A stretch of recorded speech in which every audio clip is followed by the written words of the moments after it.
the audition, right? Hmm. The first question I want to ask, which is, what made you decide I'm just gonna do it? First of all, the Archspire dudes are homies. Known them for a Okay. long time. We've toured with them a bunch. Inferi has literally played exactly 100 shows with Archspire at this Wow. point. Yeah, we've toured North America with them 3 times and then once in Europe. So already knew all the dudes. And then the day that they announced they were looking for a new drummer, we were on tour with Deicide and we were playing in Vancouver that day. And they were all coming to hang out and stuff. So we're like hanging out and talking about it and joking about it. Like, oh, what if Spencer's the new drummer? Like, you don't have to change the Mhm. bio or anything, like whatever. And then I was just like thinking about it and I was like, man, I kind of just want to do it. Like even if I don't get the gig, I want to know that I can play this stuff because stylistically, I mean, sure, it's still technical death metal, but like the drumming is like totally different than the drumming in Inferi. There's like way fewer like traditional blast beats.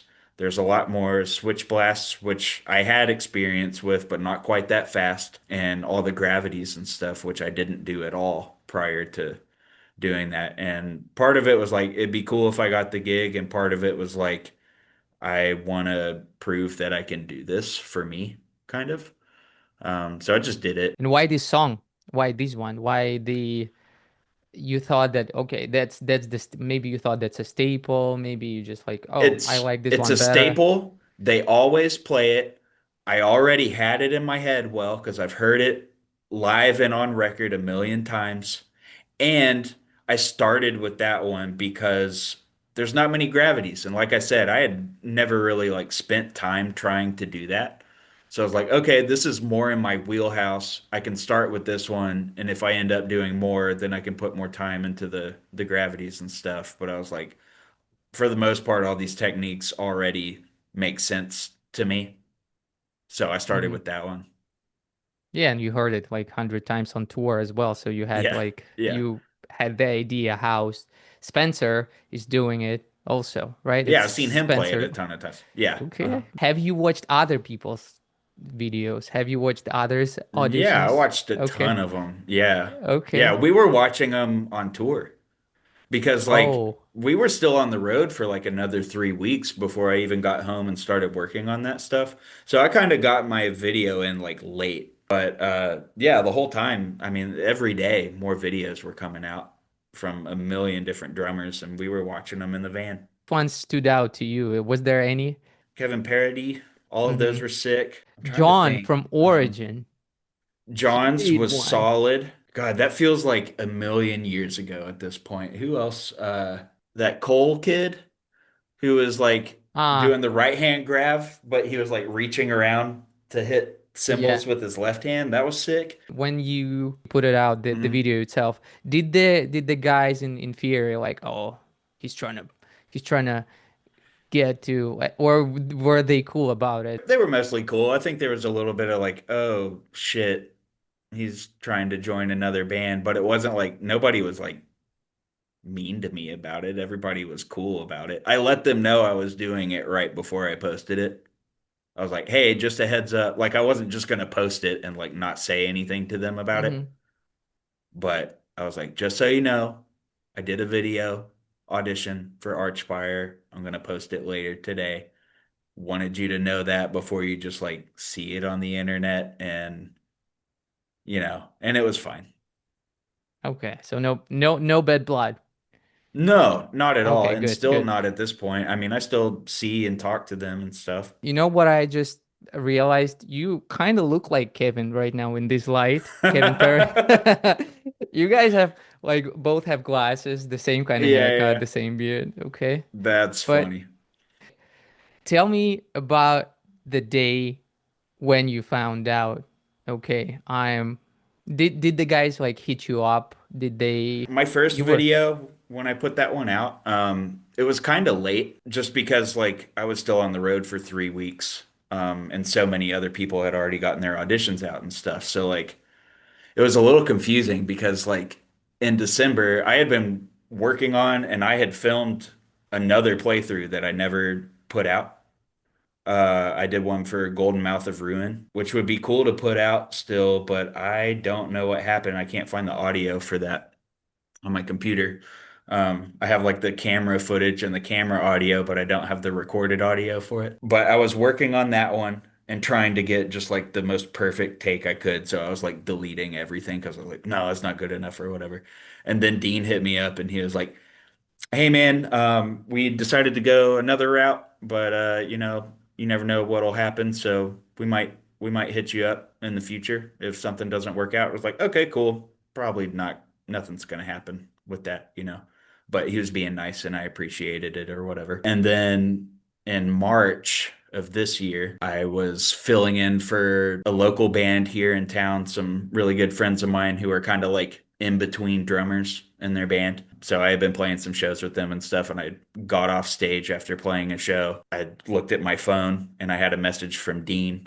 He's like, "Hey man, you want to record this album?" I was like, Hmm. "Yeah." But I haven't played Gravity Blast in like 3 months or 4 months or something like that. Like I quit working on it because I was like, well, if I don't get the Archspire gig, I don't know. I'm not really gonna implement that into my playing or whatever. And then ended up having a phone call with him and then with all the dudes and started working on the music and I had like right at like almost exactly 3 months to prepare for the whole album and then flew out to Denver and did the thing. We had some long days, but it was a cool process for sure. Yeah, and I'm happy that it worked out for you. You know, like the whole recording, the stressful times are all behind, but you Yeah. still have to tour with all this stuff, right? Yep. Yep. Yeah, it's gonna be Oh, hard. but you got this. Probably like one Yeah. tour or maybe like one, two shows, and then bum, you got it dialed in. Yeah, it'll be okay. I have a lot of practice time before we do anything.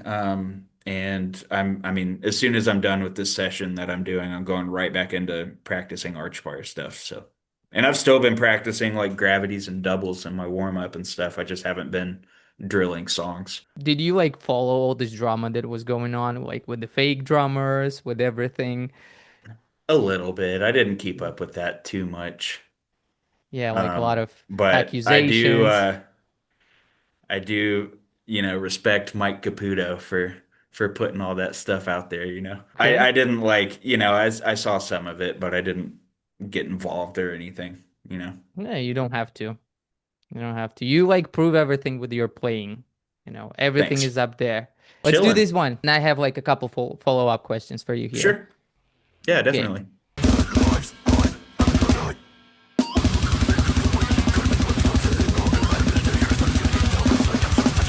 You said you were learning the switch blast, kind of you knew it a little Yeah, bit. like I did switch blasts before that, but I had never done them that fast before. Hmm. Was it Um, difficult for you to learn like this specific part? yeah, it was because I had to it's so fast and just getting it tight and having each note come through without like one hand getting over the other, but still like trying to get any kind of semblance of power out of it was really tricky. And I really had to like focus and lock in for that part. Hmm. And also the two hi-hats. Was it It's beneficial? nice. It's nice because I can open up and I'm not crossing. And that's the thing, like crossing over. I mean, like it's the same sticking. Like I could do it, but it's a lot more comfortable and fluid to me to just open hand all of it. Yeah, you crushed this part. Thank you.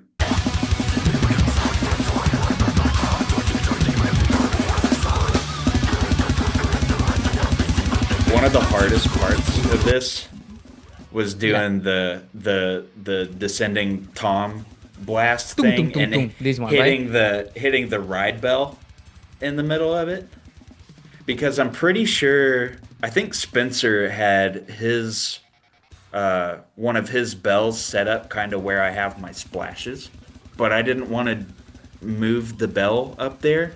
I didn't want to take a splash out. So you can see I have it like kind of lower to the left of my snare. Yeah.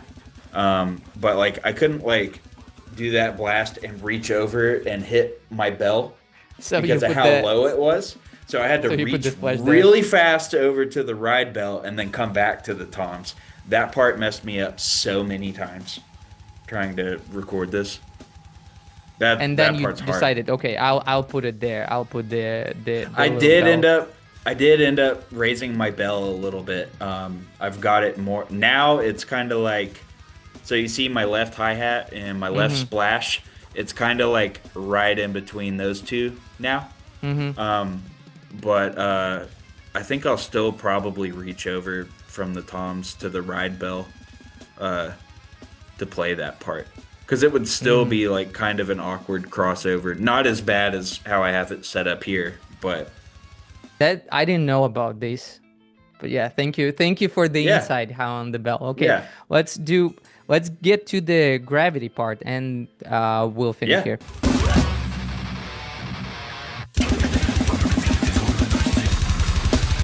The triplets. That That's yeah, was fast. it? That's a hard spot too. Uh-huh. And I'm surprised that you were not using the the auxiliary one, the The hi-hat. reason I didn't, I don't know why I did that over there. Maybe Okay. that's because that's what he did, because he only had one hi-hat in his setup.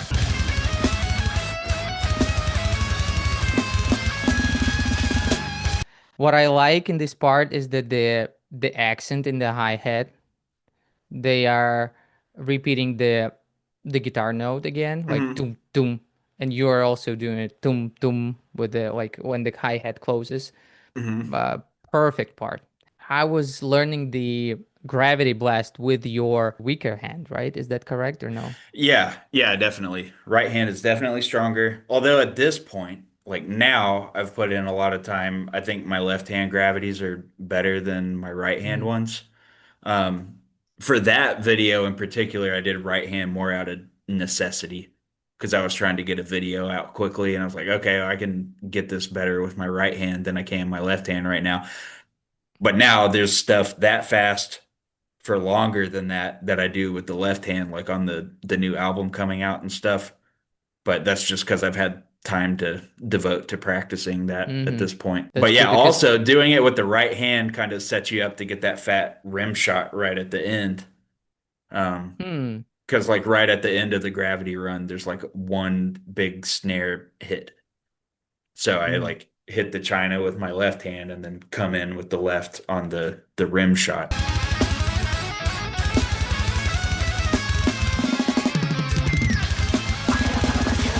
Oh, See, that's what you were talking about. yeah, yeah, Bah. mhm, yeah, Yeah, okay. When it comes to watching your own stuff, it's like a lot of people get well, like self-conscious about it, yeah. and I'm happy that you said yes to that. Yeah, I try not to. It's really hard, especially with older ones. It's like, oh man, that looks like shit now Mm-hmm. to me. You know, like the Beckoning Thrall video, like there's some cool stuff in there, but like even watching that, we hadn't played that song live in forever, but I was like, oh, I do so much stuff differently with that one live, and I could play it a lot better at this point, but that was from a long time ago. You know, Mm-hmm. I could sit there and critique the hell out of it, but I'm not gonna do Yeah. that.